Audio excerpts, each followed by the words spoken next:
여러분 안녕하십니까? 뉴스가 있는 저녁 안보라입니다. 오늘의 핫 이슈 동양대 총장 표창장입니다. 받은 사람은 있다는데 학교 측은 준 사실이 없다 합니다. 조국 후보자 그리고 딸을 둘러싼 논란, 법적인 문제 당연히 짚어봐야죠. 손수호 변호사 나오시고요. 오늘은 한 분 더 입시 전문가도 모셨습니다. 총장 표창장 문제 그리고 스펙 품앗이 논란 이런 게 흔한 건지 드문 건지 저희가 현장의 목소리도 들어봐야 할 것 같아서요. 그리고 문재인 대통령이 언급한 입시제도 문제까지 좀 한꺼번에 짚어보겠습니다. 두 분과는 잠시 후에 함께 하고요. 이 토론에 뉴이저 가족 여러분도 함께 해주십시오. 샵 0945번의 유료 문자, 유튜브, 팟빵 댓글로 참여하실 수 있습니다. 첫 소식 전해드리겠습니다. 조국 후보자의 청문회 6일 금요일 하루 동안의 열기로 여야 원내대표가 합의했습니다. 그런데 확정은 아닙니다. 법사위에서 최종 확정해야 하는데 지금 증인 채택을 둘러싼 여야 대치로 회의가 파행을 빚고 있습니다. 국회 연결해서 지금 상황 알아봅니다. 우철희 기자. 네, 국회입니다. 예, 지금 상황 어떻습니까? 아직도 갈 길이 뭡니까? 네, 그렇습니다. 여야 원내대표가 모레, 그러니까 6일 하루 동안 조국 후보자 인사청문회를 여는 방안을 합의는 했지만 아직 개최가 최종 확정된 건 아닙니다. 조국 후보자 청문회를 담당하는 국회 법제사법위원회 전체회의에서 청문계획서와 증인 채택도 자료 제출 요구의 건이 통과돼야 하기 때문입니다. 법사위 전체회의가 계속 미뤄지다가 아슬아슬하게 열리긴 했는데 일단 오늘은 파행으로 끝나는 분위기입니다. 역시 증인 채택의 문제입니다. 더불어민주당은 청문 계획서랑 자료 제출 요구의 건부터 처리하고 증인 채택 문제는 추후 간사 협의를 통해서 논의하자는 입장입니다. 하지만 자유한국당과 한국당 소속의 여상규 법사위원장은 증인 채택 문제를 합의한 뒤 계획서와 자료 제출, 증인 채택의 건을 한꺼번에 처리해야 한다는 입장입니다. 이는 한국당 내부에서 일고 있는 반발 기류 때문으로 풀이되는데요. 원래 이틀로 예정됐던 청문회였는데 하루짜리 청문회를 그것도 증인 합의도 없이 대체 왜 받았는지 모르겠다면서 나경원 원내대표를 향한 원색적인 비난까지 나오고 있습니다. 청문회 일정 확정 전에 일부 증인이라도 채택을 받아내야 한다는 한국당의 속내가 깔린 것으로 보입니다. 한국당은 원래 채택을 요구했던 증인 25명에서 가족 등을 제외해 12명으로 추려서 수용을 압박했고 민주당은 자체 논의를 거치기로 했습니다. 이에 따라 법사위 전체 회의도 내일 다시 열릴 전망이고 청문 계획서와 증인 채택 문제도 이때 다시 논의될 것으로 보입니다. 증인 채택이 여전히 쟁점인데 여야 원내대표 오늘 어느 정도까지 합의를 이룬 걸까요? 네, 더불어민주당 이인영 또 자유한국당 나경원 원내대표가 회동을 통해서 청문회 개최 일정과 증인 채택 문제를 합의를 했던 겁니다. 오는 6일인 모레 하루 동안 조국 후보자 인사청문회를 열되 사실상 증인 없는 청문회로 의견을 모았습니다. 민주당의 입장이 상당 부분 관철된 건데 민주당 이인영 원내대표는 가족을 증인으로 부르지 않기로 한 원칙을 지켰다고 밝혔습니다. 가족 증인뿐만 아니라 모든 증인에 대해서 지금 법적으로 부를 수 있는 시간이 지난 거죠. 그래서 사실상 증인 문제는 백지 상태에서 진행될 수도 있다. 이런 것까지 자유한국당이 감수하고 하는 거라고. 한국당 나경원 원내대표는 조국 후보자만 대상으로 청문회를 열어도 부적격한 실체를 드러낼 수 있다고 판단했다면서 더는 증인을 고집하지 않기로 했다고 밝혔습니다. 조국 후보자만을 대상으로 인사청문회를 해도 모든 진실을 상당히 밝힐 수 있다고 생각해서 크게 양보하는 형식이 되었다. 여야 원내대표 오후 회동에도 불참했던 바른미래당 오신환 원내대표는 문재인 대통령의 반헌법적 조국 지키기 쇼에 들러리를 서지 않겠다며 청문회 거부의 뜻을 밝혔습니다. 하지만 여야 원내대표 합의에도 실제 청문회를 맡을 법사위에서 진통이 거듭되면서 조국 후보자 청문회는 여전히 개최를 장담하기에는 조금은 일러 보입니다. 지금까지 국회에서 YTN 우철입니다.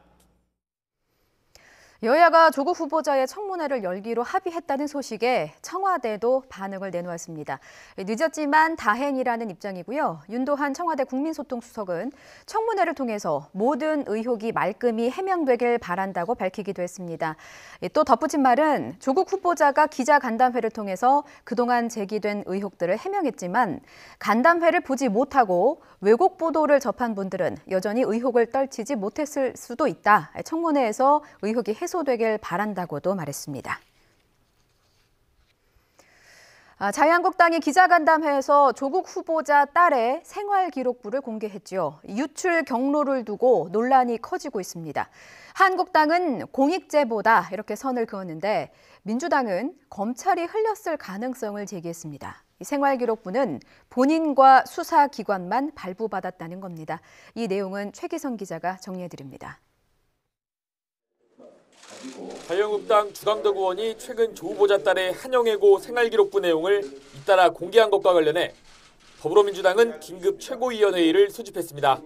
사실상 검찰을 통해 개인정보가 새나간 것으로 보인다면서 노무현 전 대통령 당시 이른바 논두렁 시계 사건을 잊지 않고 있다며 경고장을 날렸습니다. 참 해륜이라는 생각을 많이 했습니다. 정치를 하려면은 기본은 갖춰야 됩니다. 민주당 박주민 의원도 생활기록부를 발부받은 주체는 후보자 딸과 수사기관뿐이라면서 후보자 딸이 주의원에게 자료를 주지는 않았을 것이라며 사실상 검찰을 정조준했습니다. 조 후보자 딸이 본인의 생활기록부 유출 경위를 수사해달라며 경찰에 고소장을 낸 가운데 한 교사 모임도 주의원을 검찰에 고발했습니다. 이에 대해 자료를 공개한 주강덕 의원은 국민 알 권리 차원의 공익 제보일 뿐이라며 불법이 아니라고 주장했습니다.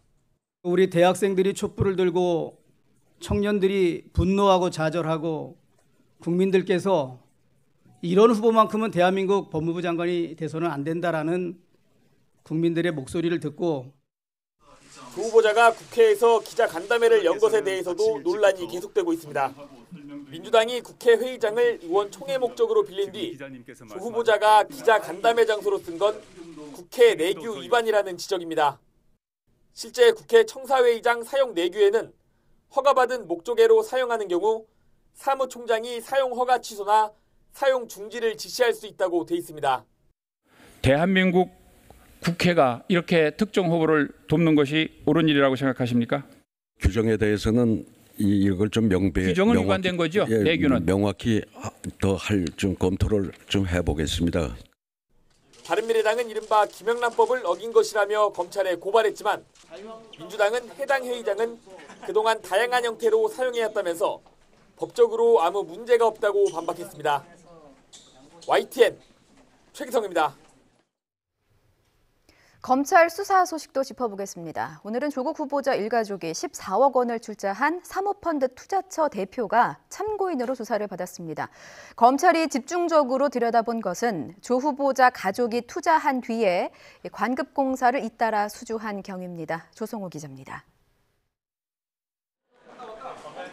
검찰은 웰스 C&T 최모 대표를 참고인으로 소환했습니다. 조국 법무부 장관 후보자 가족이 출자한 펀드를 투자받은 가로등 전멸기업체 운영자입니다. 저도 억울한 심정이니까요. 제가 가서 다 말씀드릴게요. 조국 후보자는 전혀 모르세요? 억울하시다는 게 어떤 부분이 좀 억울하세요? 가서 검사님한테 다 말씀드릴게요.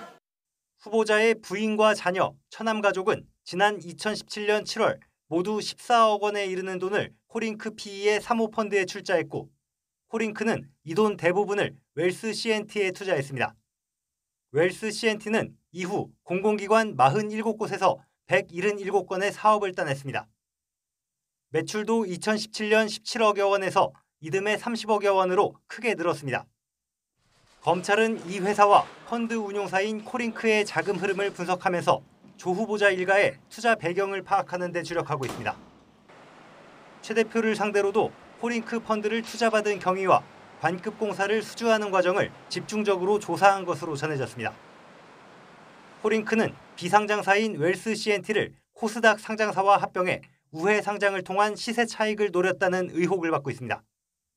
조 후보자 가족에게 투자를 추천한 오촌 조카가 펀드의 실제 운용자라는 의혹도 제기된 상태입니다. 검찰은 수사를 앞두고 해외로 출국한 오촌 조카와 펀드사 대표가 사모펀드 수사의 핵심이라고 보고 귀국해 조사받도록 설득하고 있습니다. 조국 후보자의 인사청문회에 대한 국회 합의와 관계없이 검찰은 수사 보안을 지키면서 신속하고 철저하게 수사한다는 방침입니다. YTN 조성호입니다. 예, 이번엔 키워드로 여러 의혹들 접근해 보겠습니다. 손수호 변호사와 이만기 입시 전문가 두 분 모셨습니다. 어서 오십시오. 안녕하세요. 예. 먼저 키워드, 첫 번째 키워드 드리겠습니다. 어떻게 이런 일이입니다. 먼저 손수호 변호사님. 네. 동양대 총장 표창장입니다. 그러니까 조국 후보자의 딸이 봉사활동을 해서 이 표창장을 받았다는데 학교 측은 준 적이 없대요. 어떻게 이런 일이 가능합니까? 잘 이해되지 않는 상황이죠. 예. 이렇게 이해되지 않는 일이 계속해서 의혹 제기되고 있기 때문에 예. 많은 국민들이 더욱더 지금 놀라고 있습니다. 그런데 사실 저희가 지금 수사가 진행되는 사안이기 때문에 예. 수사 상황을 보도하는 그런 언론 보도를 통해서 간접적으로 여러 상황을 종합해서 입수할 수밖에 없거든요. 예. 그런데 검찰 측에서는 검찰은 지금 함구령을 내렸고 또 그 후에 언론을 통해서 나오는 그런 보도들이 굉장히 좀 제한적인 것 같습니다. 예. 그런데 우리가 언론 보도 내용을 굉장히 신뢰하고 있어요. 제한적이지만 네. 지금 언론 보도를 통해서 나온 뭐랄까요? 요점만 좀 정리를 하면 네. 일단 그 총장 직인이 찍히려면 대장에다 기록을 해야 되는데 그 기록이 없대요. 그리고 일련 번호 그리고 뭐 양식도 다르다. 이게 네. 동양대 측의 해명이거든요. 네, 그렇습니다. 네, 이런 부분을 가지고 좀 풀어주신다면? 위조 가능성을 이제 생각을 할 수밖에 없죠. 예. 동양대의 그 이야기가 사실이라면 예.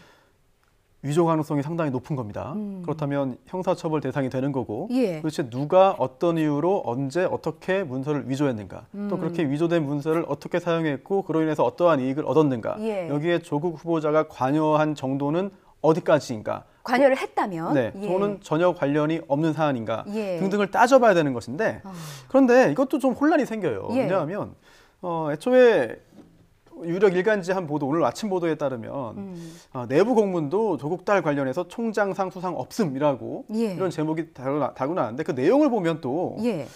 자료가 없기 때문에 확인 불가라고 돼 있거든요. 그렇다면 실제 공문 내용과 보도의 제목이 굉장히 좀 다르다라는 점을 알 수 있고 그리고 또 최성해 총장이 여러 가지 문제가 있음을 스스로 인정한 것 같은 예. 그런 인터뷰가 또 아침에 보도됐는데 예. 또 조금 전에는 동양대 측에서 그거는 잘못된 보도다. 그거는 정정 보도를 청구하겠다. 예. 라는 말을 했어요. 뭐 단정적으로 말할 수 없는 사안인데 그렇게 보도가 잘못됐다고 하고 있거든요. 예. 그렇다면 언론 보도가 계속해서 달라지고 있고 예. 또한 또 뭔가 잘못된 내용이라는 점을 보여주는 듯한 보도가 또 뒤따르고 있기 때문에 예. 많은 분들이 혼란을 겪을 수밖에 없는 상황인 것 같습니다. 일단은 검찰이 수사 중인 상황이고 아직까지 명확하게 밝혀진 부분이 없기 때문에 저희가 좀 얘기를 해보는데 한계가 있을 수는 있습니다. 그런데 앞서 변호사님께서 위조 가능성이 있다라고 짚어주셨으니까 만약에 위조를 했다면 그 당사자의 경우는 어떤 법적인 처벌을 받게 되는 겁니까? 일단 이 동양대학교는 사립 대학이죠. 예. 그렇기 때문에 사문서입니다. 동양대학교 명의의 동양대학교 총장 직인이 찍힌 그런 명의의 서류를 만들어냈다면 예. 이건 사문서 위조죄가 되는 거죠. 사문서 위조. 그리고 또 그렇게 위조한 사문서를 입시에 활용해서 국립대학교인 부산대학교에 예. 제출했다면 이거는 위조 사문서 행사임과 동시에 위계에 의한 공무집행 방해죄가 될 수 있어요. 그리고 이렇게 문서를 위조하는 과정에서 누군가 혼자 한 것이 아니라 여러 명이 연관되어 있다면 다 공범이 될 수 있는 사안이거든요. 굉장히 중대한 사안입니다. 예. 다만 실제로 그런 일이 있었는지 아니면 동양대 측에서 또 좀 흘러나오는 이야기들은 예. 이게 총장 상인지 뭐 총장 명의의 표창장인지 이것도 다르다 예. 그런 지적도 있고 그리고 또 전결 규정에 의해서 총장이 모를 가능성도 있는 것이다 예. 라는 지적도 있고 그러니까 총장이 일일이 다 직인을 네. 찍지는 않으니까요. 그렇습니다. 예. 근데 또 여기서 또 한 번 더 헷갈리는 거는 예. 최승현 총장은 또 이런 말도 했어요. 내가 일일이 다 도장을 찍는 건 아니지만 예. 대장은 남아 있을 것이다. 내가 찍지 않았어도 기록은 남아 있을 것이다. 이거는 그 대장은 예. 포괄 대상도 아니다. 남아 있을 것이다라는 말을 했는데 거기에 없기 때문에 문제가 있다라는 보도도 지금 나오고 있습니다. 예, 일단 조국 후보자는 딸이 봉사 활동을 한 게 맞고 상을 받은 것도 맞다라고 이제 밝히고 있는 상황입니다. 자, 그럼 이만기 소장님, 네. 사실 봉사활동이라는 게 그러니까 학생들이 스펙 쌓기를 할 때 기본적으로 가장 쉽게 접근할 수 있는 방법이잖아요. 네. 그런데 총장 표창장이라는 게 봉사활동으로 흔히 받을 수 있는 일인지 혹은 드문 일인지 이게 실제로 어떻게 이루어지는지 좀 궁금합니다. 보통 이제 기관장이 상을 줄 때는 두 가지입니다. 예. 하나는 정성적인 평가가 있고 하나는 정량적인 평가가 있는데 예. 봉사활동 같은 것은 사실 정성평가가 좀 강하거든요. 그게 어떤 차이입니까? 정성평가, 정량평가. 정량은 주관적인 평가고요. 예. 정성은 주관적이고 정량은 객관적인 데이터가 있는 겁니다. 그러니까 점수화할 수 있다는 그렇죠. 점수로? 그리고 예를 들어서 예. 어떤 대회에 나가서 입상하는 것은 예. 정량적인 평가가 되죠. 하지만 표창장, 선행상 이런 것들은 정성적인 평가가 많습니다. 그러니까 봉사활동 같은 거에 상을 줄 때는 예. 대체로 정성적인 평가가 이루어지기 때문에 그렇게 보시면 될 것 같습니다. 이런 경우는 어떻습니까? 부모가 관련 업종에 종사하는 경우. 좀 전에 제가 말씀드린 정성평가라고 얘기했잖아요. 예. 정성평가인 경우는 부모의 영향력이 있을 수도 있죠. 과거에, 지금은 그렇지 않습니다만 과거 한 10여 년 전에는 장관상도 만들어둔 시절이 있었습니다. 예. 아버지나 어머니의 사회적인 지위 가지고. 그러니까 이런 총장, 표창장이 흔한 건 아니지만 못 만들 수 있는 건 아니었다는 생각이 듭니다. 그러면 사회 지도층을 부모로 둔 자녀들의 경우에는 이런 일이 좀 왕왕 있을 수도 있다. 이런 경우를 실제로 목격하시기도 하셨나요? 종종 있을 수는 있죠. 과거에 제가 본 경우도 있고. 그래서 실제로 본 경우도. 왜냐하면 어떤 대회 같은 걸 주최를 해서 그 입상자를 정할 때 그 대회 주최자가 상을 받는 경우도 종종 있었기 때문에 과거엔 근데 요즘은 그런 경우는 없습니다. 요즘에는 없는데 과거에는 그 과거라는 게 몇 년 전쯤 말씀이신가요? 10여 년, 20년 전 얘기를 하는 겁니다. 10여 년 전, 20년 전. 손소 변호사님, 네. 이 관련 보도가 나가자 조국 후보자의 부인이자 동양대 교수인 정경심 교수가 학교 관계자에게 전화를 했대요. 이거 보도가 이렇게 나갔으니까 잘 좀 얘기 좀 해달라. 이거는 무슨 뜻으로 받아들여야 되는 겁니까? 두 가지 가능성이 다 있어 보여요. 어떤 가능성이? 첫 번째, 조금 전에 저희가 자세히 짚은 대로 만약 문서 위조 사실이 존재한다면 지금 저희가 가정을 하고 말씀드리는 거죠. 네. 만약 문서를 위조했다면 또 그렇게 위조한 문서를 가지고 대입에 활용했고 이익을 봤다면 그러한 잘못을 덮기 위해서 그러한 잘못을 가리기 위해서 뭔가 부탁을 하고 해서는 안 되는 요청을 추가적으로 했을 가능성이 있는 것이고요. 이럴 경우에는 도덕적인 그런 비난 가능성은 더욱더 커집니다. 또한 이제 배우자인 조국 후보자에게 미칠 타격도 상당히 클 것이고요. 하지만 또 완전히 다른 각도에서 볼 수도 있어요. 왜냐하면 문서 위조가 아니다. 특히 법적으로 문제가 없는 상황인데 지금 억울한 상황에 처해 있다. 그렇기 때문에 나의 억울함을 학교 측에서 잘 확인하고 문제가 없음을 대외적으로 공표할 수 있는 것 아니냐, 도와달라 이런 정당한 요청을 할 수도 있는 것이거든요. 따라서 오늘 보도대로 학교 관계자에게 잘 좀 이야기해달라라고 한 것 자체를 가지고 이게 문제냐, 문제가 되지 않느냐라는 것을 확인하기는 어려운 것 같고. 그럼 이 문제 한번 질문 드리겠습니다. 일각의 의혹이긴 한데요. 딸의 의전원 입학이 취소가 될 수 있으니 반박 보도 자료를 요청했다라는 의혹 보도가 나왔습니다. 이 부분이 사실이라면 이거는 혹시 증거인멸 가능성도 짚어볼 수 있는 겁니까? 이 부분 역시 잘 좀 얘기해달라고 한 그 전화통화 내용과 똑같을 것 같습니다. 반박 보도 자료라는 게 정말 문서를 위조했고 잘못을 했는데 이거를 거짓말로 덮어달라는 보도자료 제공 요청이라면 당연히 비난 가능성이 더욱더 커지는 것이고 그게 아니라 문제가 없는데 왜 가만히 있느냐 내가 잘못을 저지르지 않았다는 점을 보도자료를 통해서 확실하게 증명해달라 보여달라라는 요청이라면 이거는 본인의 어떤 문제없음을 보이기 위한 그런 그 자구 활동이기 때문에 당연히 문제가 없겠죠.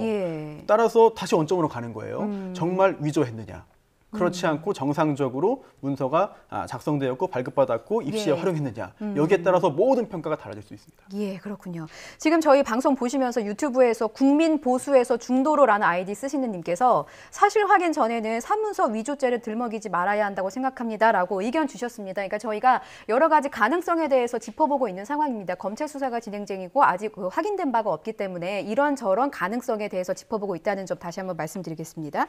자, 이만기 소장님. 표창장이 부산대 의전원 입학할 때 영향을 줬겠습니까? 만약에 영향이 없다고 하면 표창장을 받을 이유가 별로 없죠.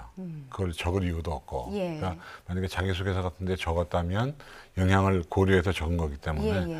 어느 정도는 영향이 있을 거라고 보고 있고요.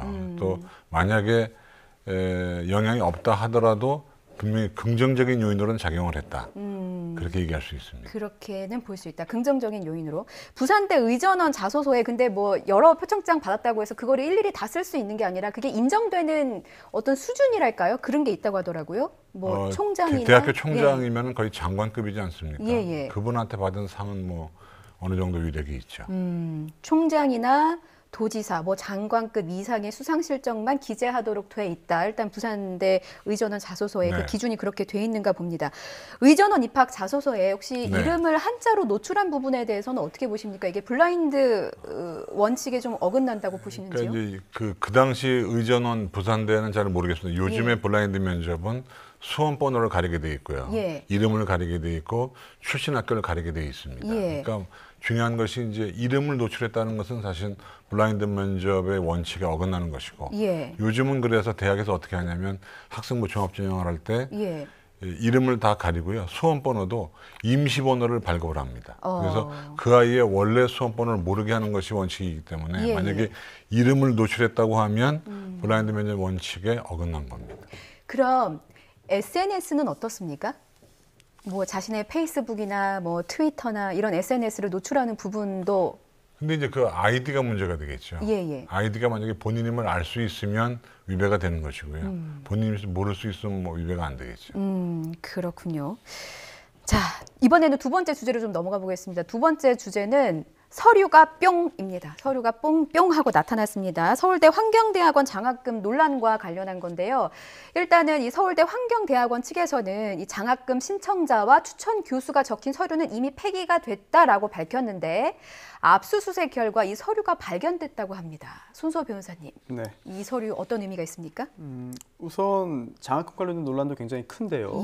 왜냐하면 단순히 도덕적으로 부유한데 돈을 받았느냐 이런 비난 수준을 넘어서 만약 조국 후보자가 공직에 있으면서 직권을 남용해서 이제 자녀가 장학금을 수령할 수 있도록 힘을 행사했는지 아니면 그렇게 장학금을 받고 또 다른 어떤 거래, 일종의 거래가 있었는지 등등을 따져야 형사 책임 여부를 확인할 수 있는 것인데요. 하지만 지금 그 단계까지 가기는 너무 좀 추상적입니다. 직접적인 어떤 문제점이 밝혀졌다고 보기는 어려워요. 아직은 수사가 진행되는 중이기 때문에. 검찰은 어떤 혐의를 좀 찾으려고 하는 거예요? 조금 전에 말씀드린 대로 뭐 직권남용이라든지 또는 그 장학금을 매개로 한 뇌물 공여 또는 뇌물 수수 등등의 혐의 가능성을 보고 있는 것인데 좀 전에 압수수색 결과 그 해당 서류가 폐기된 게 아니라 발견되었다라는 그런 보도가 있잖아요. 이 보도 역시 굉장히 좀 의문스럽습니다. 의문스럽다. 왜냐하면 압수수색 당일 특정 매체에 여러 가지 보도가 단독 보도가 있으면서 검찰 내에서 함구령을 내렸어요. 그리고 그 후에 압수수색 등의 수사와 관련돼서 보도가 굉장히 제한적인데 특정 서류가 압수되었다, 뭐 검찰에 입수되었다라는 보도가 나온다는 게 약간 좀 의아스럽습니다. 역시 마찬가지 측면에서. 그리고 또 서울대 측에서는 이미 폐기됐다고 했거든요. 그런데 정말 존재한다면 그 거짓말을 한 것인지 여부도 저도 개인적으로 궁금하고 또 교육청에 자료를 제출했거든요. 그 당시에. 그런데 교육청에 제출한 자료에는 폐기되지 않았다고 했다는 거예요. 그리고 그 교육청을 통해서 또 자유한국당 의원이 그 자료 폐기되지 않았다는 서울대 측의 서류, 자료, 입장을 또 입수했다는 거거든요. 그렇다면 그동안 서울대에서는 다 폐기됐다고 했던 주장이 거짓말이라는 얘기인데 과연 누구 말이 맞는 것인지 지금 굉장한 혼란에 빠질 수밖에 없습니다. 저희가 그 진실을 가릴 수는 없는 상황입니다. 왜냐하면 저희는 아무것도 없기 때문에. 그런데 이만기 소장님, 이게 유령 장학금이라는 얘기가 나왔습니다. 사실 조국 후보자가 기자간담회에서 장학금을 신청한 적이 없다라고 말을 했거든요. 근데 뭐 서울대 장학금 규정상 이게 있을 수 있는 일입니까? 제가 이제 서울대 구성원이 아니니까 정확한 규정은 모르겠습니다만은 언론 보도에 의하면 그 당시 규정으로 볼 때는 신청해야 줄 수 있다라고 되어 있고요. 신청 안 해도 주는 경우는 이제 성적 장학금이 있습니다. 어느 정도 일정 학점이 나오면 주는 경우가 있는데 이건 그런 경우가 아니기 때문에 실제로 아마 그 당시 규정과는 좀 어긋난 것이 아닌가. 그러니까 신청해야 줄 수 있는데 신청도 안 했는데 나왔다고 하니까 그러면 유령 장학금이라는 얘기가 나오는 것이 당연하다는 생각이 듭니다. 이번에는 세 번째 주제 일단 서울대 환경대학원 장학금 관련한 서류 논란 살펴봤고 이번에는 생활기록부가 뿅이라는 주제로 가지고 좀 이야기 나눠보겠습니다. 자유한국당의 기자간담회에서 주강덕 의원이 공개한 자료인데요. 조국 후보자 딸의 생활기록부를 공개했습니다. 이거 어떻게 확보한 걸까요? 저도 굉장히 궁금합니다. 네, 공익제보라고는 하는데. 네, 굉장히 궁금하고 오늘 민주당에서 이 문제에 대해서 굉장히 깊게 좀 문제 제기를 했어요. 예. 그리고 주강덕 의원에 대한 고소와 고발도 지금 제기된 상태이고요. 예. 특히 교육위가 열렸는데 국회에서 교육부 차관에게 질문을 했습니다. 예. 그랬더니 지금 이 학교 생활기록부가 다 전산 처리되거든요. 그리고 또 아주 엄격하게 관리되고 있습니다. 특히 누가 이 자료를 열람했는지도 확인이 가능해요. 그랬더니 교육부 차관의 답은 두 명이다. 확인한 사람, 열람한 사람이. 본인, 수사기관. 그렇다면 본인이 이거를 주강덕 의원 측에게 제공했을 가능성은 사실 없다고 보고 결국 수사기관 측에서 수사기관을 통해서 주강덕 의원 측에게 제공된 거 아니냐라고 하는 의문을 오늘 민주당 측에서는 제기했습니다. 여기에 대해서 주강덕 의원이 사실 입수 경로를 밝힐 가능성은 거의 없다고 봐야죠. 국민 알 권리를 말씀하시더라고요. 항상 민감한 사안에 있어서는 충돌하는 측면이 있습니다. 물론 가장 상층부에는 본인의 정치적 이익이나 또는 본인이 속한 그런 정당 또는 세력의 이익이 존재할지 몰라도 적어도 대외적으로는 항상 이제 어떤 집단이든지 간에 어떤 정파든지 간에 국민의 알 권리를 이제 내세우기 마련인데 이 문제는 근데 법적으로도 문제될 소지가 좀 있어 보여요. 어떤 부분입니까? 정치적으로는 이익일지 몰라도 법적으로는 지금 뭐 초중등 교육법에 또 보면 학교장이 아주 예외적인 경우를 제외하고는 이 내용을 다른 사람에게 제공할 수 없습니다. 그리고 또 예외 요건을 충족해서 이 자료를 받은 사람도 그 목적 외에 공개를 하면 안 되는 것이고요. 그리고 또 혹시 주강덕 의원이 정상적으로 이런 자료를 받을 수 있는 사람에게 요청을 해서 또는 사주해서 이런 자료를 입수해서 이렇게 공개했다면 그 부분도 법적인 책임을 질 가능성이 생기는 것이고요. 또 민주당은 주강덕 의원이 검찰 출신이라는 점을 좀 신경 쓰는 것 같아요. 네, 저희가 뭐 단정할 수는 없겠습니다만 검찰 출신인 주강덕 의원이 검찰로부터 자료 받은 거 아니냐라고 하는 그런 의문을 제기하고 있는데 확언할 수는 없습니다만 주강덕 의원은 이거 비슷한 일로 재판을 받아가지고 진 적이 있습니다. 네, 그 부분 좀 설명해 주시죠. 궁금합니다. 네, 이제 민사 재판인데요. 민사 재판인데. 안경환 서울대 교수가 당시도 역시 법무부 장관 후보자였거든요. 물론 본인이 이제 그 직을 내려놓고 이제 사퇴했습니다만 당시에 안경환 후보자의 아들이 고등학교 재학 시절에 이제 동료 학생을 성폭행했다. 그런데 그게 학생 생활기록부에 기재가 안 됐고 그래서 서울대에 입학할 수 있었다라는 내용을 이제 주장했어요. 이게 민사적으로 허위 사실이고 또 불법행위다라고 인정이 되어가지고 2심까지 판결 나왔는데 결국은 수천만 원의 손해배상을 하도록 이게 판결이 나온 바 있거든요. 따라서 이번 주장 물론 조금 전에 말씀드린 그 내용은 그 사건은 허위 사실인지 여부 그리고 또 불법행위 여부를 따지는 것인데 지금 이 생활기록부 관련된 부분은 형사적인 책임도 생길 수가 있지 않겠느냐 그런 생각이 들고요. 따라서 주강덕 의원 측에서도 뭐 법률가 출신이니까 그리고 또 주변의 어떤 그 법률가들과 면밀히 검토하고 논의한 끝에 문제가 없다고 보아서 발표했을 것입니다. 따라서 추후에 양측의 법정 공방으로 이어질 가능성도 배제할 수 없을 것 같습니다. 일단 조국 후보자의 딸은 직접 유출 경위를 수사해달라고 이제 고소장을 제출한 상태고 일단 민감용 경찰청장은 고소건에 대해서 이제 법적인 절차에 따라 엄정하게 수사하겠다고 밝힌 상황입니다.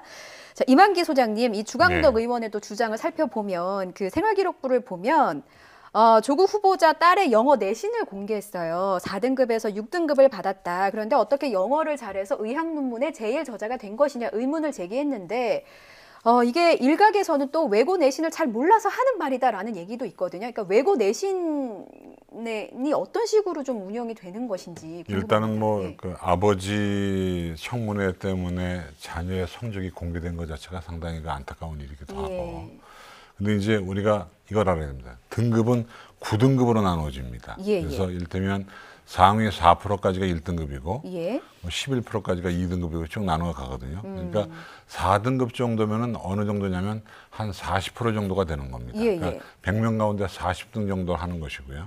6등급이면 한 60등에서 한 70등 사이에 들어있는 것이거든요. 예, 예. 그러니까 일반적인 고등학교라고 하면 공부를 잘하는 아이는 아니죠.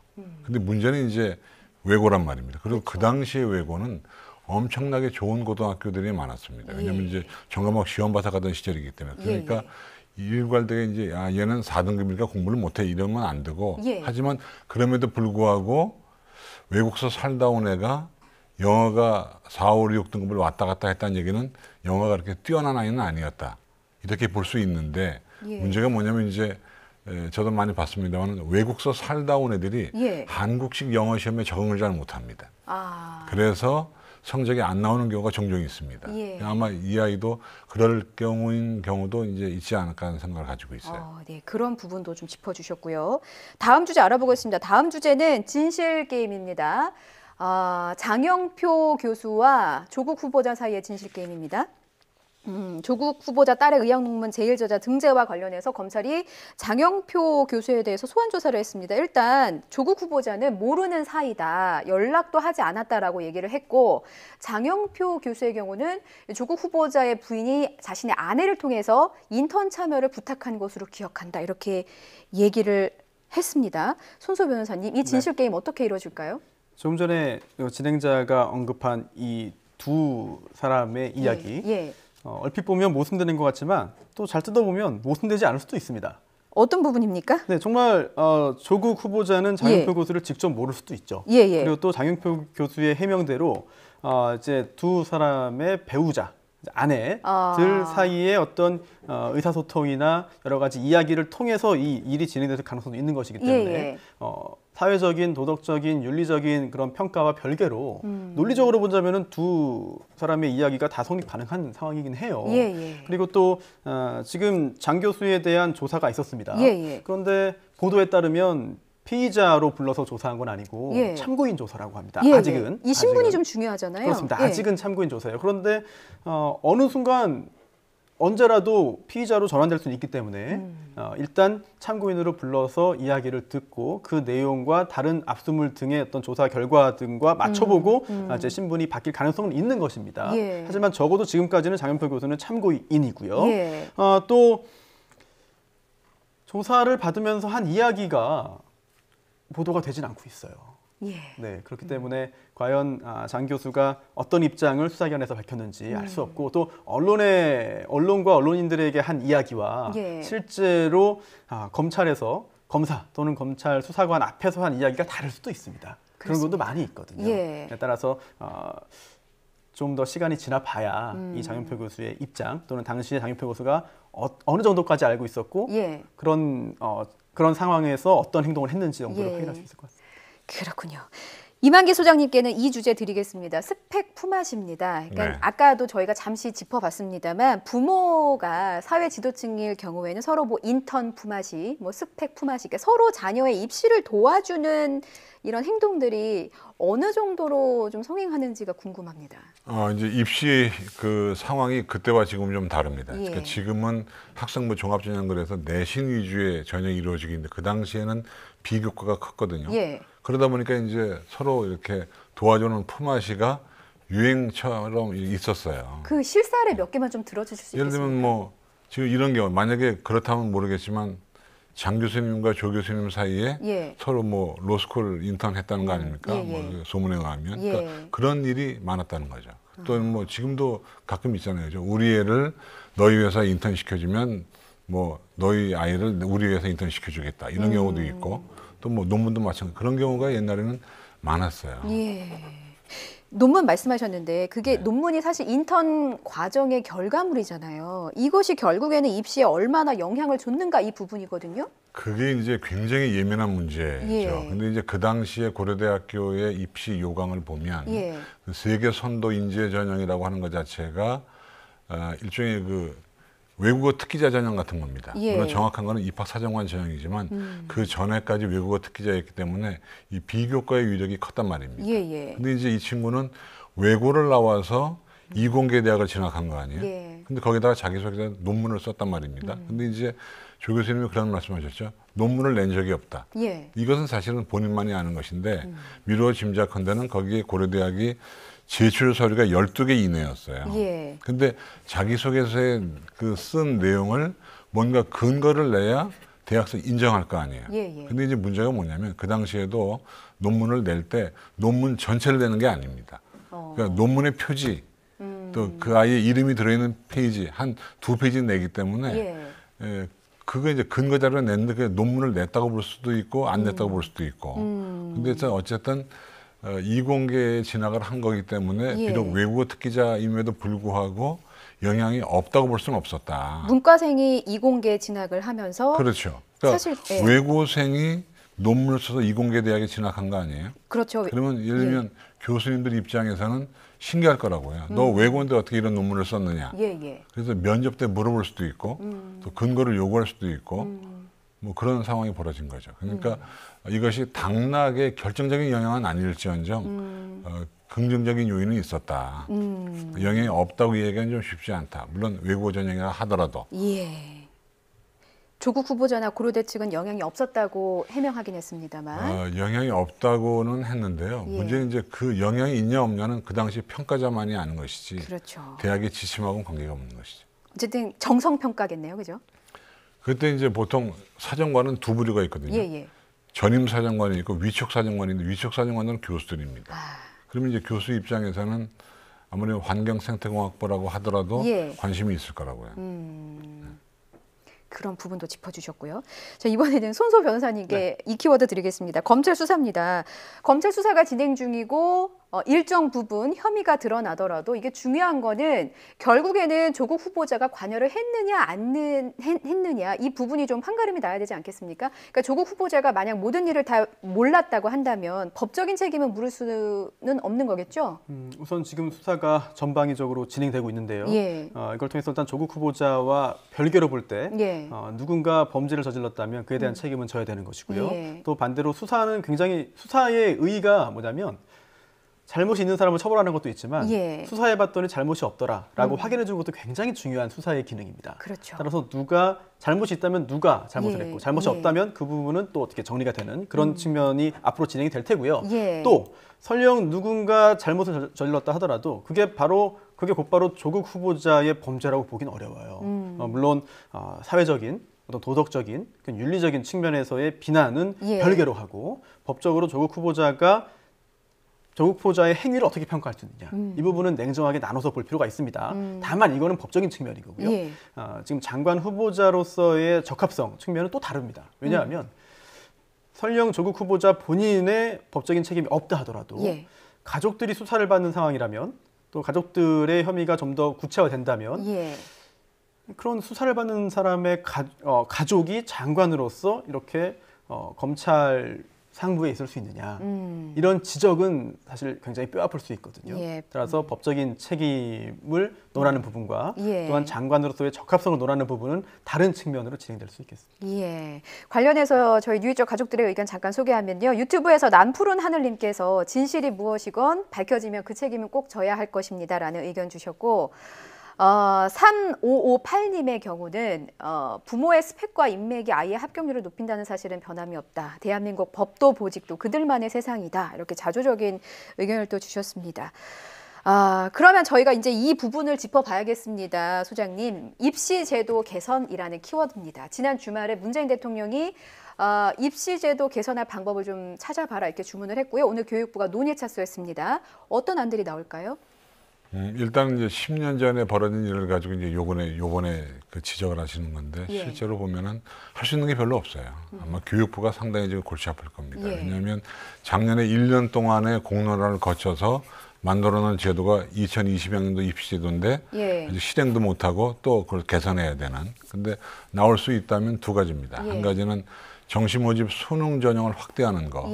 두 번째는 학생부 종합 전형에 대한 규제를 강화하는 거. 뭐 규제 내용은 다른 것보다는 뭐 그동안 그 사교육의 의존도가 높았다고 하는 수상 경력을 폐지하거나 아니면은 돈이 많이 든다는 자기소개서를 폐지하거나 아니면은 뭐 친인척에 대해서 평가에 참여 못하게 하는 회피 제척을 좀 강화한다거나 이 정도 이외에는 쉽지 않아요. 뭐 묶어보면 이제 일체의 학교의 활동을 반영하지 않는 이 정도 이외에는 뭐 별다른 뾰족한 수가 없을 겁니다. 일각에서는 정시 확대만이 답은 아니다 이런 분석도 있던데 이건 왜 그렇습니까? 우리가 이제 입시가 수시와 정시로 나누어지고 수시는 학생부 중심이고 정시는 수능 중심인데 사실 이제 수능에서 왜 수시로 갔느냐, 학생부로 갔느냐 그 이유는 학교 수업이 황폐화됐거든요.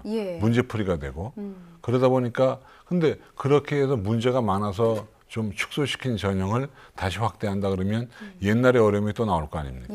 그러니까 제가 볼 때는 정시 확대가 답은 아니고요. 일단 비율을 좀 맞추는 것이 바람직하다. 비율을 어느 정도로 맞추는 것이 좋겠습니까? 보통 이제 그 당시에 그러니까 우리가 10년 전으로 돌아가면 수시와 정시가 6대 4 정도 됐거든요.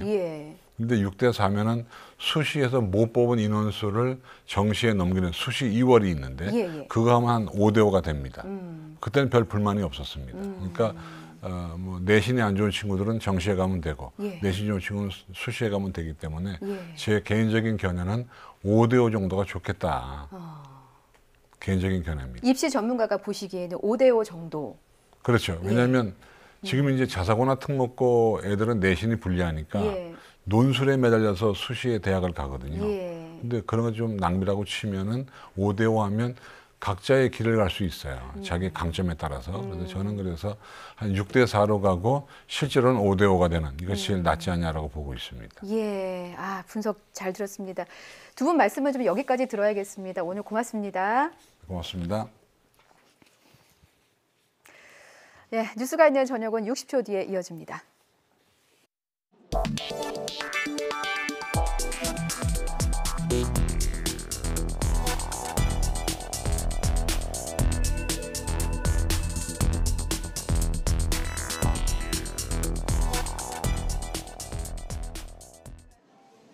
소비자 물가 상승률은 소점 둘째 자리에서 반올림하는데 셋째 자리까지 따지면 사실상 마이너스로 분석됩니다. 전년 같은 기간과 비교하는 소비자 물가 상승률은 올해 1월에 0.8%를 기록한 뒤 연속해서 1%를 밑돌다가 이번에 아예 0.0%로 주저앉았습니다. 통계청은 농축수산물 가격 하락과 석유류 가격 안정세가 주요 원인이라고 설명했습니다. 농산물 같은 경우 양호한 기상 여건에 따라 생산량 증가로 가격이 하락했고 특히 작년도 8월 달에 폭염 등으로 높은 상승률을 보인 기저효과에 기인한다고 생각됩니다. 올해 기상 여건이 양호해 농산물 물가가 낮아졌고 국제 유가 하락 등으로 석유류 가격도 내렸습니다. 오르지는 않았는데 비슷한 것 같아요. 근데 명절 앞두고 예년에 비해서는 많이 오르는 편은 아닌 것 같아요. 정부는 경기 부양을 위해서 나랏돈을 더 사용하기로 했습니다. 먼저 정부 재정에서 1조 6천억 원을 경제 활력 보강에 신속히 투입합니다. 재원은 고용보험기금과 사학연금 등 14개 기금의 기금 운용 계획 변경을 통해 마련합니다. 또 공공기관의 투자 금액 가운데 내년 계획에서 1조 원을 올해로 당겨 투자하기로 했습니다. 이에 따라 올해 공공기관 투자 규모는 기존 54조 원에서 55조 원으로 늘게 됩니다. 정부는 거시경제 전반의 위험 요인을 최대한 안정적으로 관리하면서 특히 하반기에 투자, 내수, 수출 등 우리 경제의 활력을 높이는 데 모든 정책 역량을 동원하여 총력을 기울여오고 있습니다. 또 내수 활성화를 위해 출퇴근용 고속버스는 정기권으로 요금 할인 혜택을 주고 주말과 공휴일에 고속도로 통행료 할증을 한시적으로 폐지할 방침입니다. 고효율 가전기기 구입 금액의 10%를 환급하는 등 소비 촉진 제도도 시행할 예정입니다. 경제활력 제고와 직결된 계류 법안들의 국회 통과를 최우선적으로 해나가되 아울러 행정부 차원의 입법 보완 대책도 적극적으로 도모해 나가고자 합니다. 2.4% 정도로 하향 조정한 올해 성장률 목표치마저 달성하기 어려워진 현실에 물가 하락과 경기 침체의 악순환을 반복하는 디플레이션 우려까지 커진 것이 이번 추가 대책의 배경으로 풀이됩니다. 일본이 우리 정부에 이렇게 따져 물었습니다. 일본을 왜 화이트리스트에서 제외하려고 하느냐? 이유를 대라. 정당한 이유가 없으면 보복 조치로 알겠다. 우리 정부는요, 이 수출 관리 강화 조치라고 반박했습니다. 이 내용은 김영수 기자가 전해드립니다. 일본 경제산업성이 화이트리스트에서 일본을 제외하기로 한 우리 정부 결정에 대해 의견서를 제출했습니다. 한국이 일본을 제외한 근거를 명확하게 제시하지 않으면 자의적인 보복 조치로 생각하지 않을 수 없다는 내용입니다. 또 자신들은 한국 수출 규제를 강화한 것에 대해 충분히 설명했다고 주장했습니다. 그러면서 관련 고시를 개정한 이유와 캐치홀 규제 등 한국 수출 통제 제도에 대한 답변을 요구했습니다. 우리 정부는 수출 관리를 강화하기 위한 차원이라며 보복 조치는 아니라고 반박했습니다. 일본 정부가 원하면 언제든지 대화에 나설 준비가 돼 있다고 강조했습니다. 우리 정부는 이달 중에 개정된 전략물자 수출입 고시를 시행할 예정입니다. 이처럼 양측이 평행선을 달리고 있는 가운데 고노다로 일본 외무상은 블룸버그 통신 기고문을 통해 우리나라를 비난하고 나섰습니다. 모든 책임을 우리 정부 탓으로 돌리면서 지소미아 종료 결정은 동북아 안보 환경을 완전히 오판한 것이라고 주장했습니다. 마이니치 신문은 아베 신조 일본 총리가 한국 문제는 시간을 들일 수밖에 없다는 말을 했다고 보도했습니다. 한일 갈등이 장기전으로 흐를 가능성이 있다는 관측이 일본에서 나오고 있습니다. YTN 김영수입니다. 우리도 일본 정부에 물은 게 있습니다. 후쿠시마 원전 오염수 어떻게 처리할 거냐 이 부분이죠. 일본의 답은 아직 결정하지 못했다입니다. 2022년쯤이면 이 오염수 저장 탱크가 포화 상태가 될 거라는데 주변국의 눈치만 살피다가 방류를 택하지는 않을지 걱정됩니다. 이동우 기자입니다. 일본 정부가 후쿠시마 제1원전에 쌓이는 고준위 방사성 오염수 100만 톤을 태평양에 방류할 것이고 한국은 그 위험에서 벗어나기 어렵다. 국제환경단체 그린피스 원자력 전문가가 최근 폭로한 내용입니다. So the point is that any releases from Fukushima, there will be migration of some of that material through the East China Sea into the East Sea. 이에 충격을 받은 한국 등 주변국이 후쿠시마 원전 오염수 처리와 관련해 일본 정부에 공식 답변을 요구했습니다. 일본 정부가 이 같은 요청 등에 따라 도쿄 주재 외교관들을 초청해 후쿠시마 제1원전 처리수 현황 등에 관한 설명회를 열었습니다. 일본 정부는 정화 설비로 처리한 방사능 오염수를 처리수라고 부르는데 폐로가 진행 중인 후쿠시마 제1원전에서 계속 늘고 있는 처리수 처분 방법을 아직 결정하지 않았다고 밝혔습니다. 후쿠시마 제1원전 운영사인 도쿄전력은 처리수 저장 탱크가 오는 2022년쯤 포화 상태가 될 것이라고 전망했습니다. 일본 정부는 처리수 저장 탱크를 증설하는 계획을 세우는 한편 이해관계자의 의견을 반영해 최종적인 처분 방침을 정하겠다고 밝혔습니다. 도쿄전력은 처리수의 90%는 인체에 해가 없다면서 바다에 방류하길 희망하지만 후쿠시마 지역 어민들과 한국 등 주변국의 반발이 거세지자 눈치를 살피고 있습니다. YTN 이동우입니다. 우리 정부가 주한 미군 기지의 조기 반환을 하기로 결정했죠. 이에 대해서 주한미군은 기지 반환이 최대한 조속히 이루어지도록 우리 정부와 협력하겠다는 입장입니다. 주한미군 측은 우리 정부가 발표한 미군 기지 조기 반환 조치에 관한 결정을 인지하고 있다며 자신들은 이러한 결정을 존중한다고 강조했는데요. 이와 관련해서 국방부도 미군 기지 반환은 미국과 오랫동안 협의해왔고 미국 측도 조기 반환에 긍정적이라고 밝힌 바 있습니다. 캐리람 홍콩 행정장관이 송환 법안을 공식 처리한다고 발표했습니다. 이 송환 법안, 석 달 가까이 홍콩 시민들의 거센 반발을 불러일으킨 범죄인 인도법입니다. 캐리람 행정장관은 보시는 것처럼 이게 오늘 홍콩의 TV 녹화 연설을 통해서 송환 법안을 공식 철회하겠다 이렇게 밝혔고요. 앞으로 사회 각 부문과 대화에 나서겠다면서 협조를 당부하기도 했습니다. 홍콩 시민들은 그동안 5가지 요구사항을 내세우면서 시위를 이어왔는데요. 그중에 첫 번째가 이 송환법의 완전 철회였습니다. 캐리람 행정장관은 그러나 시위대의 다른 요구사항에 대해서는 일부 수정된 제안을 하거나 받아들이지 않았습니다.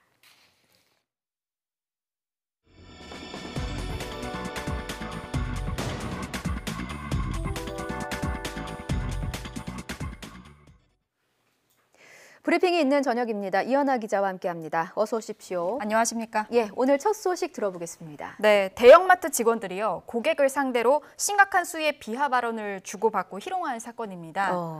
이마트 안에 있는 가전 판매점인 일렉트로마트 매니저들이요 SNS 단체 대화방에서 고객을 비하하고 여성 고객을 희롱한 이 대화를 나눈 겁니다. 심각한 수위의 비하 발언이다. 네. 이렇게 이현아 기자가 정의를 내려줬는데 이게 어떤 수준입니까? 대화 내용이 어떻습니까? 일단 유형별로 보면 이제 크게 4가지로 분류가 되는데요. 예. 먼저 이제 이들의 대화 내용을 좀 더 정확히 보도하기 위해서 예. 특정 욕을 제외하고는 이제 띄어쓰기 등을 하지 않고 그대로 그래픽을 만들었다는 점을 먼저 알려드립니다. 예. 그래서 일단 첫 번째는 성희롱 부분입니다. 예, 성희롱 부분에 대해서 보시면 이제 신규 어플로 여성의 특정 신체 부위를 비추면 저게 가슴이거든요. 예. 신체 사이즈가 나오는 것이 아니냐. 뭐 이런 대화 내용이 있습니다.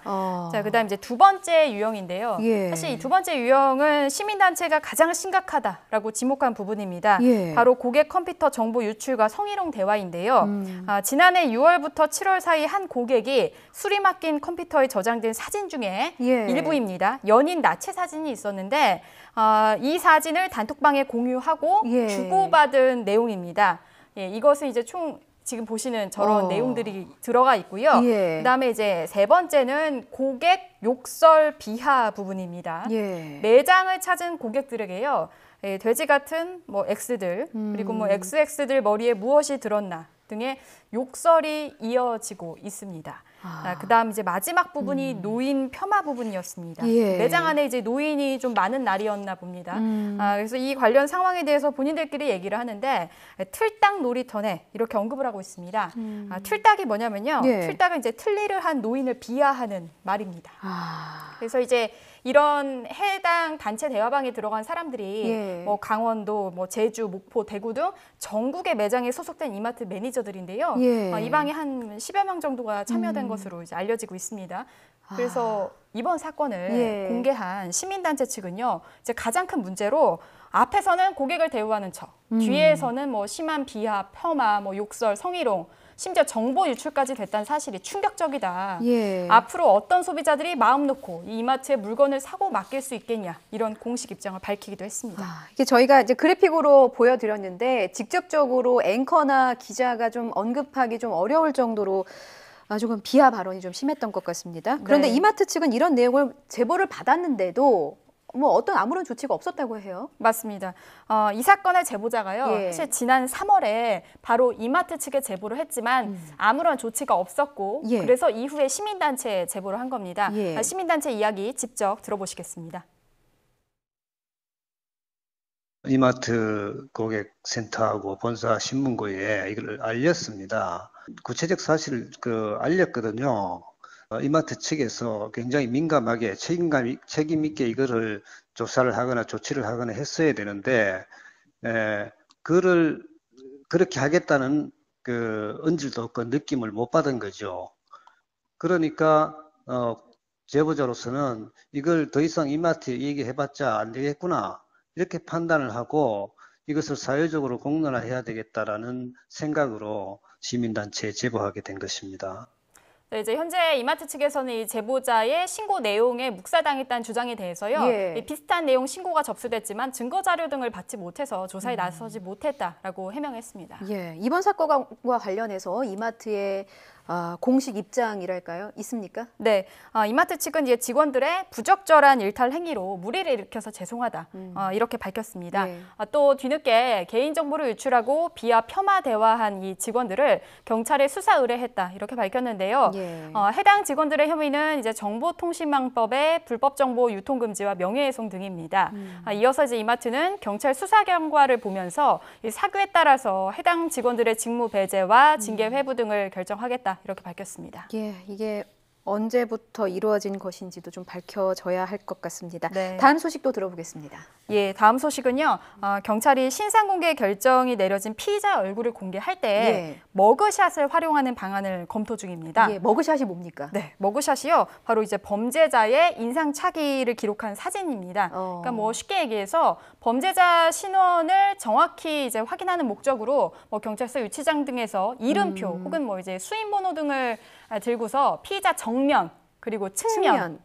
촬영 사진을 말합니다. 그래서 경찰청 수사국은 최근 법무부에 신상 공개가 결정된 피의자에 대한 머그샷 촬영과 공개 가능한지에 대한 유권 해석을 의뢰한 상황입니다.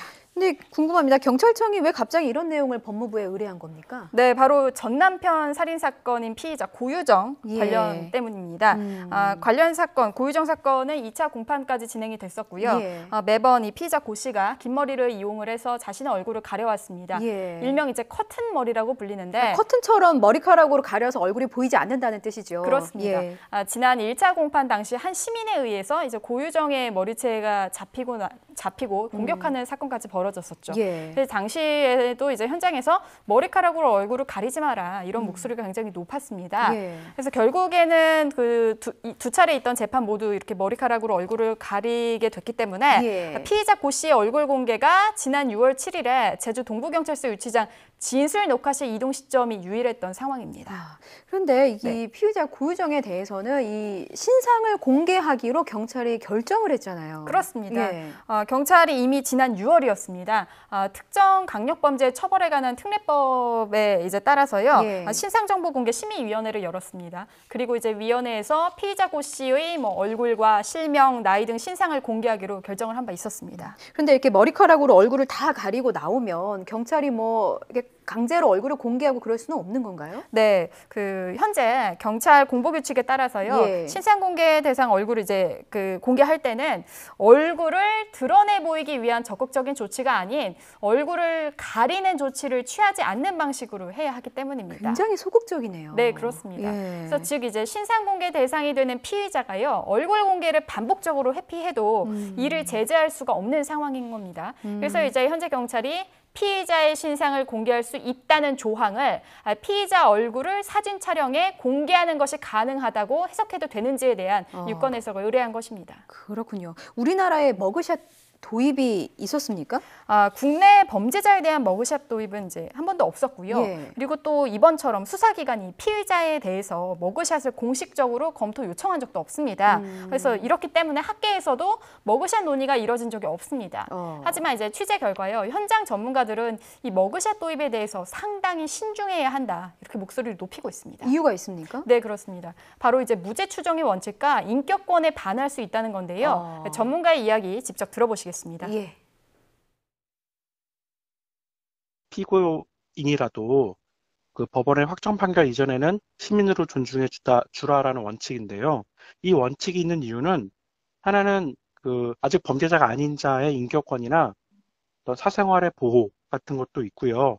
더 중요한 것은 여론에 휘둘리지 않는 공정한 재판의 중요성 때문에 그런 것인데, 예컨대 확정 판결 이전에 어떤 사람을 범죄자로 예단하고 비난하고 하는 분위기가 있다라면 아무래도 재판부가 재판을 공정하게 하는데 어려움이 있을 거예요. 네, 그러니까 이제 머그샷의 이런 섣부른 도입이 결국 여론에 영향받지 않은 공정한 재판 진행에 어떤 식으로든 영향을 미칠 수 있다라는 겁니다. 또 일각에서는요, 경찰의 머그샷 검토 요청 자체가 여론을 지나치게 의식한 것 아니냐 이런 비판의 목소리도 나오고 있습니다. 그렇군요. 여기까지 듣겠습니다. 이현아 기자 수고했습니다. 감사합니다.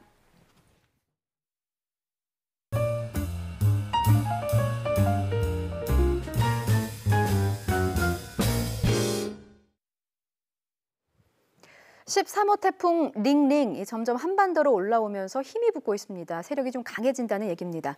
주말쯤에 우리가 영향을 받을 것 같은데 비보다는 바람을 각별히 조심해야 한다는 전망이 나왔습니다. 김진도 기자의 보도 보시겠습니다. 태풍 링링은 타이완 부근의 고수온 해역을 지나며 더 강해지고 있습니다. 제주도 부근까지 올라올 때는 중형급 강한 태풍으로 발달할 것으로 보입니다. 태풍은 주말 새벽 제도 서쪽 해상을 거쳐 저녁쯤 강화군에 상륙한 뒤 북한을 관통할 것으로 보입니다. 지난 2000년의 태풍 뿌라비름과 2010년의 태풍 곰파스와 비슷한 진로입니다. 서해를 따라 이동하는 태풍은 대부분 비보다는 바람 피해가 더 컸습니다. 뿌라비름 때는 전남 흑산도에서 초속 58.3m의 폭풍이 관측됐고, 곰파스 때는 전남 홍도에서 초속 52.4m의 순간 돌풍이 기록됐습니다. 달리는 기차가 탈선하고 큰 나무가 부러지는 위력입니다. 서해를 따라 북상하는 태풍은 비보다 바람 피해가 훨씬 컸습니다. 이번 태풍 링닝도 태풍 곰파스나 뿌라피론과 같이 비슷한 특징을 보일 것으로 예상을 합니다. 기상청은 이번 주말 해안가와 제주 산간에는 초속 45m 이상의 돌풍이 불 것으로 예상했습니다. 서해에는 최고 8m의 높은 파도가 일면서 해안 도로와 해안가에서는 침수 피해가 우려됩니다. 또 제주 산간에는 300mm 이상, 남해안에도 최고 200mm의 폭우가 동반될 것으로 보여 철저한 대비가 필요합니다. YTN 김윤우입니다. 패스트트랙 충돌 사태와 관련한 수사는 지지부진합니다. 자유한국당 의원들은 여전히 출석을 거부하고 있는데요. 경찰은 체포영장을 발부받아서 강제조사에 나서는 방안을 검토하고 있지만 실현 가능성에는 물음표가 달립니다. 김태민 기자입니다. 경찰은 지난 7월부터 국회 패스트트랙 충돌 사태 당사자들에 대한 본격 소환 조사에 나섰습니다. 각종 고소고발로 수사 대상에 오른 현역 의원은 109명. 이 가운데 더불어민주당과 정의당 소속 의원 33명이 조사에 응했습니다. 특별히 취급받을 필요가 없는 평범한 국민의 한 사람으로 응당히 출석을 했습니다. 당시 상황에 대해서 성실하게 소명을 할 것입니다. 자유한국당 의원들은 출석을 거부하고 있습니다. 이번 주엔 황교안 대표와 나경원 원내대표도 출석을 요구받았지만 요지부동입니다. 결국 야당을 탄압하고 야당을 어떻게 보면은 흔들기 위한 이러한 경찰 소환 수사에 응할 수 없고 이 수사는 본질적으로 순서대로 해라. 국회의장 소환 수사부터 먼저 하라는 말씀을 다시. 피의자가 조사에 응하지 않을 경우 남은 방법은 체포영장을 발부받아 강제 구인에 나서는 겁니다. 경찰은 소환 불응을 지켜볼 수만은 없다며 체포영장 신청 여부를 검찰과 협의하고 있다고 밝혔습니다. 이 사안의 중대성 또 그런 처리의 시급성 등을 고려해가지고 검찰과 긴밀히 협의하면서 가능한 한 모든 방법 등을 강구를 해서 수사를 마무리 짓도록 하겠습니다. 하지만 체포영장을 신청한다 하더라도 현실적인 장벽이 있습니다. 9월 정기국회가 시작되면서 의원들은 불체포 특권을 적용받습니다. 이런 상황에서 검찰은 체포동의안 처리를 국회에 요청할 수 있습니다. 하지만 본회의에 상정되거나 가결될 가능성은 크지 않다는 관측입니다. 본회의 통과를 위해선 재적의원 과반수 참석에 과반수 찬성이 필요한데 소속 정당을 떠나 동료 의원의 체포를 원하지 않는 일종의 카르텔 의식이 존재하기 때문입니다. 또 정치적으로 첨예한 사안에 강제 수사까지 동원된다면 후폭풍이 만만찮을 전망입니다. 이처럼 수사의 원칙과 정치적 부담 사이에서 사법당국이 어떤 선택을 할지 주목됩니다. YTN 김태민입니다. 봐주기 의혹이 일었던 CJ그룹 회장의 장남 이선호 씨, 마약 투약과 밀반입 혐의를 받고 있죠. 검찰이 이 씨의 자택을 압수수색했습니다. 증거물 분석이 끝나는 대로 구속영장을 청구할지 말지를 결정할 방침입니다. 김우준 기자의 보도 보시겠습니다. CJ그룹 이재현 회장의 장남 이선호 씨가 마약 투약과 밀반입 혐의로 인천공항에서 체포된 건 지난 1일.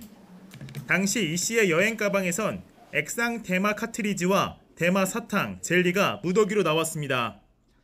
하지만 검찰은 어찌된 일인지 1차 조사 뒤 이 씨를 집으로 돌려보냈습니다. 신병 확보를 우선으로 하는 통상적인 마약 사범 수사와 달랐던 겁니다. 그리고 사흘 만에 서울 장충동의 이 씨 자택을 압수수색했습니다.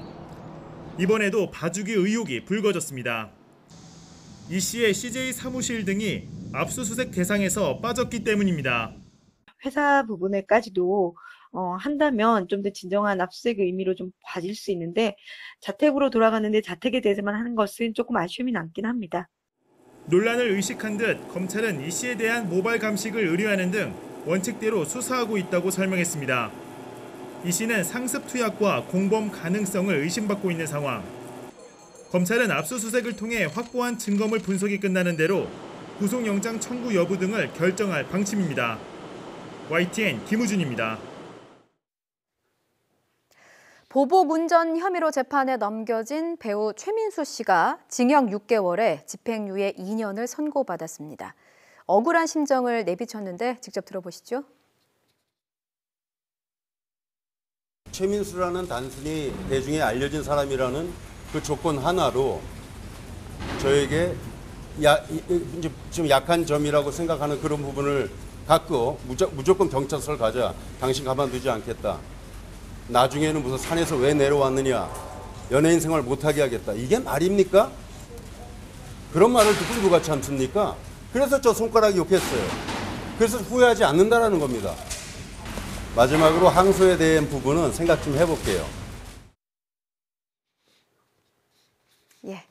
이번에는 유이자 가족들의 의견 소개해드리겠습니다. 조국 법무부 장관 후보자와 관련해서 오늘도 많은 의견들 주셨는데요. 우선 8694님께서는 현재까지 논란이 되고 있는 의혹들만으로도 법무부 장관으로는 부적격하다 이런 반대 의견 주셨고 반면에 5174님께서는 찬성 의견 주셨네요. 검찰을 개혁하겠다는데 왜들 반대하는지 모르겠다. 이대로 특권층을 위한 사회를 유지하고 싶어서인가요? 라고 의문 남겨주셨고요. 3254님 깨끗한 척하더니 무슨 낯으로 장관을 하겠는가. 사퇴를 촉구하는 의견 주셨고 0902님께서는 법무부 장관 후보자를 임명하는데 전 가족을 난도질한다. 너무 심하다고 생각한다. 이런 의견 주셨습니다. 또 오늘 저희 입시제도와 관련해서도 잠깐 살펴봤는데요. 5297님께서는 입시 변해봐야 또 반칙하는 방법을 연구하고 그들만의 리그는 있었습니다. 대안으로 사회가 변해야 합니다. 라는 메시지 전해주셨습니다. 모든 의견들 감사드리고요. 자, 오늘 음악이 잠시 끊겼는데 지금 보내드립니다. 오늘 음악이 있는 저녁은 서영은의 비 오는 거리 선곡해봤습니다. 지금 곳곳에 가을 장마 심술이 굳어서요. 비가 오는 거리를 넘어서 비가 쏟아지는 거리가 될 것 같습니다. 곧 태풍도 다가오는데 피해 없도록 대비 잘 하시기 바랍니다. 저는 내일 저녁 7시 반에 뵙죠. 여러분 고맙습니다.